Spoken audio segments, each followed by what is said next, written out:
Hi guys, मैं जा रही थी मेरी मॉम और आंटी के साथ एक प्राइज डिस्ट्रीब्यूशन सेरेमनी में।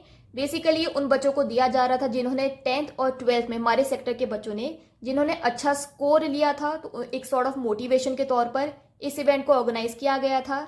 Let's start with the intro.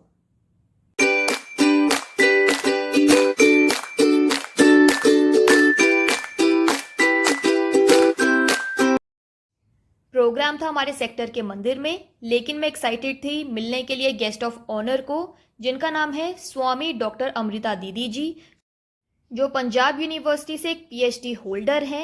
At the same time वो एक साध्वी भी हैं। तो मैं बहुत एक्साइटेड थी उनके बारे में और जानने के लिए। बट फिलहाल आपको थोड़ी क्लिपिंग्स दिखा देती हूँ वहाँ इवेंट की, कि उसको किस तरीके से ऑर्गेनाइज किया गया था और किस तरह से उनका एक छोटा सा इंट्रोडक्शन दिया गया। कुछ शब्द दीदी जी के परिचय के बारे में अवश्य कहना चाहूँगा। परम आदरणीय स्वामी डॉक्टर अमृता दीदी जी की अध्यात्म के साथ साथ शिक्षा एवं सामाजिक जगत की सम्मानित व्यक्तित्व हैं।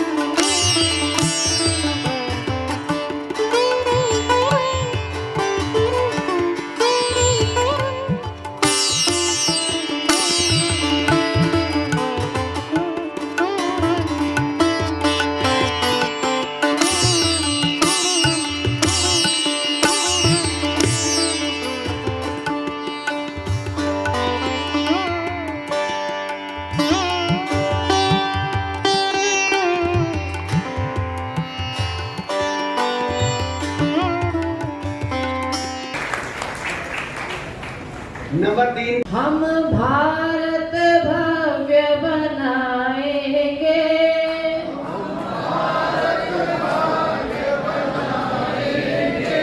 हम भारत दिव्य बनाएंगे।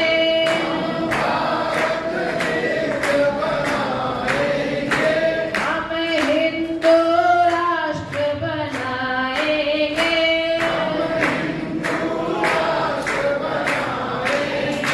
हम अखंड भारत पाएंगे। वंदे वंदे मेरे भक्तवत्सल भगवान की। प्रोग्राम के बाद मुझे मौका मिला उनसे इन पर्सन मिलने के लिए, और मेरे दिमाग में जितने भी क्वेश्चंस आ रहे थे मैंने उनसे सारे पूछ डाले। बिल्कुल कैंडिड टॉक है, डू चेक। पहले ये बताइए कि मैं आपको बुलाऊं किस नाम से? क्या आप मुझे दीदी जी कहें। दीदी जी, ठीक है। तो मुझे बताइए, आपने कौन सी एज में आपको लगा कि आपको ये पाथ पर जाना है, स्पिरिचुअल पाथ पे जाना है? मुझे ये 18 वर्ष की अवस्था है। 18 वर्ष की। और आप इतने पढ़े लिखे, आपको लोगों ने कहा ही होगा कि आप क्यों इस पाथ पे जा रहे हो, तो आपको क्या उस समय मन तो में पढ़े था? लिखे ज्यादा नहीं थे, +2 करी थी। पढ़ाई लिखाई सारी सन्यासी बनने के बाद करते रहे। सन्यास के मार्ग पर चलते चलते हमने यूनिवर्सिटीज में, कॉलेजेस में जाकर के एकेडमिक पढ़ाई भी करी है और आध्यात्मिक साधना भी साथ साथ चलाई, जिससे बच्चों को आगे प्रेरणा भी मिले कि दोनों कार्य एक साथ किए जा सकते हैं। और फिर अपने इस शरीर से संबंधित किसी संसार का निर्माण ना करके ऐसे लोगों के प्रति, ये भी उस समय हमें हमारे गुरुदेव ने आह्वान किया था कि है कोई ऐसा युवा जो समाज के उन लोगों के लिए कार्य करने के लिए आगे आए। तो हमारे मन में उस समय बाल्यकाल में ये आ गया कि ठीक है, हमें समाज के ऐसे जो वर्ग के लोग हैं जो स्वयं अपंग हैं, स्वयं अपने लिए नहीं कर सकते, तो उनके लिए अपन काम करेंगे। क्या जरूरत है, जिसको अपना मान ले वही अपना बन जाएगा। और अब आप इस तरह से गृहस्थ में जाते हो तो मैं कई बार, मुझे बड़ी हंसी आती है कि 2-2 एक-एक बच्चे पैदा किए, वो भी तुम्हें छोड़कर विदेशों में चले गए, और बुढ़ापे में यहाँ अकेले पड़े, नौकरों से डरते भी हो और नौकरों के बिना तुम्हारा चलता भी नहीं है काम। इससे अच्छा तो हम सन्यासी हैं।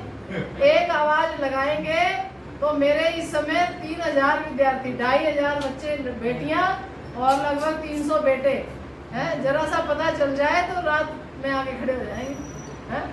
तो समाज को अपना मान लिया, सारा समाज अपना है। तो इस प्रकार से जो है जीवन अपना चलता रहा। अच्छा, एक और क्वेश्चन है मेरे दिमाग में कि आपने पंजाब यूनिवर्सिटी जैसे यूनिवर्सिटी से अपनी पीएचडी की है, तो आपको बहुत सारे लोग मिले होंगे जिन्होंने आपको नीचे खींचने की कोशिश की होगी, आपको डिग्रेड करने की कोशिश की होगी, तो आपने उससे कैसे डील किया? आपके मन में क्या आता था उस टाइम? देखो, नीचे खींचने और डिग्रेड करने वाला मुझे वास्तव में कोई नहीं मिला। हाँ, कुछ जो लोग थे जो मोह के कारण मेरे से जुड़े हुए थे, वो माता पिता परिवारजन, उनका ये प्रयास था कि किसी भी प्रकार से ऐसी वैसी बात करके और इस मार्ग से हटा के वापस हम अपने घर लाए। तो उन्होंने वो प्रयास जो है सबने अपना अपना करके देख लिया। तो उसके पश्चात जब हमारा निश्चय दृढ़ था और निश्चय की दृढ़ता को देखते हुए फिर अंत में हमारे पिताजी ने ये कहा था कि अब मैं इस बात से संतुष्ट हूँ कि तुम इस मार्ग पर जा सकते हो। तो वो जो कह लो आपके वर्ड्स में कि नीचे डिग्रेड नहीं था, वो एक तरह से टेस्टिंग होती है। समाज परीक्षा लेता है कि ये बड़ा कठिन मार्ग है, जा तो रहा है बच्चा, कहीं उस मार्ग से विफल होके लौटना है। तो परीक्षा में हम उत्तीर्ण हो गए। हमें तो जब चले थे उसी दिन विश्वास था कि उत्तीर्ण ही होंगे। Thank you so much.